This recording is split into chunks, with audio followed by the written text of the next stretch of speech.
Congelata la decisione sulla caserma Gotti. Lo stop all'arrivo annunciato di nuovi profughi a Vittorio Veneto è arrivato dal governo nel pomeriggio. La sede è stata considerata non idonea. La proposta di utilizzare la caserma di Via Dante come centro di prima accoglienza non è più sembrata una soluzione ottimale e per questo è stata stoppata.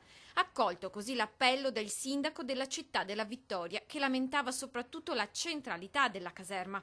A ciò si aggiungeva il fatto che Vittorio Veneto già ospita decine di profughi in attesa di ottenere uno status giuridico. Per alcuni la media saranno 6 mesi, 7 mesi o anche qualcosa in più.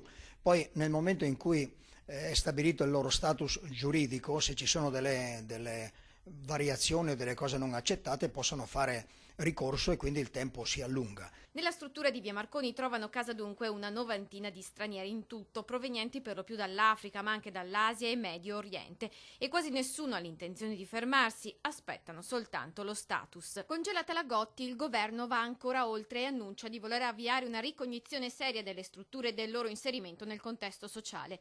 Sulla decisione interviene anche il senatore Sacconi. Il capogruppo di NCD si augura che la caserma Gotti possa essere inserita in un organico progetto di rimappatura funzionale della città e diventare il motore di una ritrovata prosperità.